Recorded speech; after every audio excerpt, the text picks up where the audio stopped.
Match खेलना चाहते हैं, इनके अपने अंपायर, अपने सिलेक्टरों, अपनी पिच हो, अपना थर्ड अंपायर हो, कानून ये बीच में मैच के बदलते रहे। देख रहे हैं ना, दूसरी टीम चाहे जीतना जाए कानून भी बदलते हैं, कानून भी गेम के ये बदल रहे हैं। और जो मुखालिफ टीम है उसके कैप्टन को ये जेल में डालना चाहते हैं, उसकी अच्छे प्लेयर्स को ये उनके ऊपर मुकदमे करके उनको बाहर रखना चाहते हैं टीम से।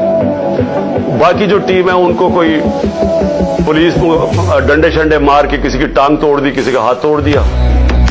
ऊपर से जब ये समझेंगे ना कि अब ये टीम बिल्कुल ही अब नकारा हो गई है, तो फिर वो 12th मैन जो बाहर लंदन में बैठा हुआ है, वो जब समझेगा ना, वो इतना डरपोक आदमी, वो सिर्फ तब वापस आएगा जब वो समझेगा अब टीम काबिल हो गई है कि जनाब मैं अब नेल्सन मंडेला आके अब मैं जीत। ऐसे होना नहीं लगा, क्योंकि एक और अंपायर है मालिक यौमुद्दीन, वो फैसला कर बैठा है।